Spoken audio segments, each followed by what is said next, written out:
Chemical Karen David stood alone amid the confectionery swirl that draws millions to the adult playground at South Beach, clutching not a Mindy Mojito or even a ubiquitous cell phone, but one of the very latest symbols of life here, mosquito repellent. As she stretched herself next to a sidewalk cafe on Lincoln Road, Ms. David lamented her ill timing. Just Friday morning, as she headed to fly out of New York, bound for a weekend in Miami, she said she learned the latest news about Zika. The mosquito-borne virus, which can cause birth defects in fetuses, had found a new, albeit small, home on South Beach. Ordinarily, she said, she might have simply shrugged off the news. "I'm thinking of trying to get pregnant in the next month," said Ms. David, 32.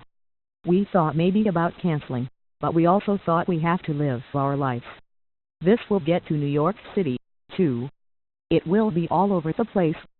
On Friday, this rollicking southern slice of Miami Beach, a place long accustomed to boom and bust, downtrodden and glamorous, became the second official target zone of the Zika-carrying mosquito, Aedes aegypti, in the continental United States.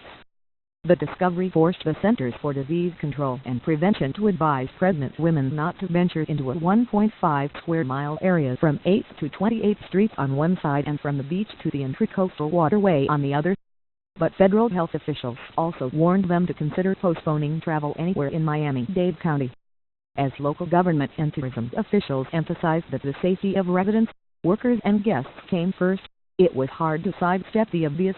Would tourists stay away from the island's alluring beaches, hip hotels and just about anything goes clubs?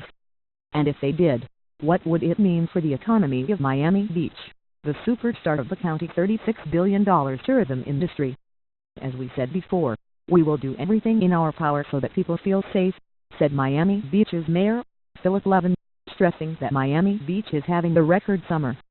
From one moment to the next, the new protocol has taken root. One gleaned from the lessons learned in Wynwood, the small arts district across the bay that became the virus's first hub of active transmission in the continental United States. Wynwood has suffered a sharp decline in business. Some hotels here began to slip Zika information sheets under the doors of the guest rooms. Bartenders offered patrons cans of repellent along with their shaken martinis. Electric fans, already been used to soften the suffocating heat and humidity, were cranked up high, all the easier to thwart Aedes aegypti mosquitoes. At Meat Market, a steakhouse on Lincoln Road, the teeming pedestrian mall, citronella candles quickly appeared under a row of outdoor tables on Friday moments after the news broke. Employees were asked to wear bug spray until repellent wristbands arrived. "We never really had a lot of mosquitoes," said David Ornick, the restaurant's chief executive, who said he hoped the problem was fleeting.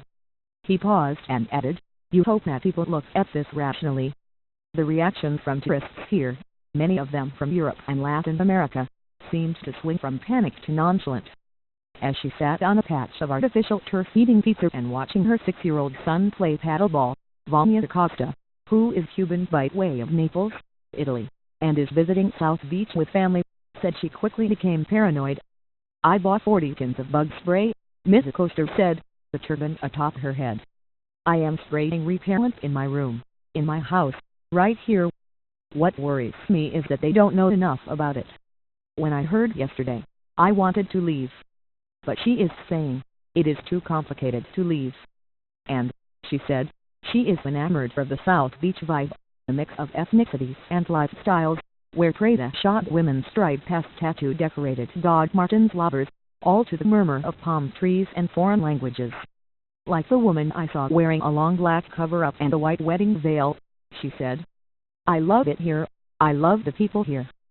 Strolling past Art Deco hotels on Ocean Drive, South Beach's most crowded stretch, Lorenzo Villa, 24, a graduate student at West Virginia University who arrived Friday morning for a week's vacation, made one accommodation: he bought bug repellent. Beyond that, he expects his vacation will be worry-free. "Honestly, I don't think it's an issue," said Mr. Villa, who was born in Argentina and grew up in Annapolis, MD. "I don't see any mosquitoes. Maybe it's only a problem if there's a big swarm. I'm pretty chill. There are mosquitoes on Miami Beach, but, with its strong breezes and saltwater barriers, the chain of islands is less hospitable to mosquitoes than other parts of the county. But it is also dense. with plenty of old buildings full of nooks and crannies. The city is also hampered in turning to a tactic that helped Wynwood reduce its population of Egyptites, the aerial spraying of lead. The area, with its beaches, ocean and high-rise buildings, is not suited for it, county officials said. Getting tourists to comply with Zika-busting rules, though, will not be easy. People come here to escape obligations and to strip down to the bare essentials. Long sleeves and admonishments are not really welcome. Sex, though, is often on a to-do list, raising concerns that the virus will spread through sexual transmission. For the most part, those visitors who are not pregnant or pondering pregnancy seemed unfazed and crisis-fatigued. There is always something going on, said Yasunea Medina, 40, a respiratory therapist from Miami who sat at an outdoor bar, Campton Yard, which had installed automatic insecticide misters even before the Zika scare. Now it's Zika, and last month, it was something else. But, with a laugh, Ms. Medina said she heard a rescue plan was in the works.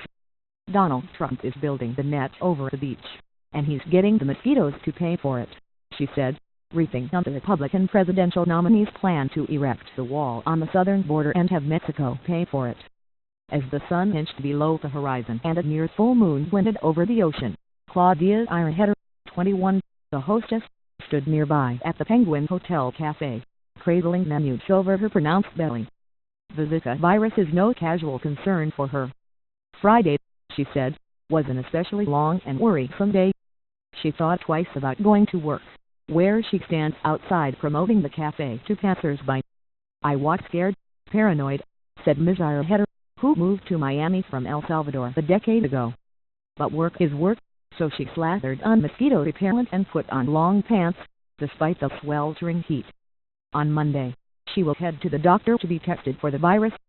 She says she does not think she has been exposed. In the name of God, I hope not, Ms. Ironheader said.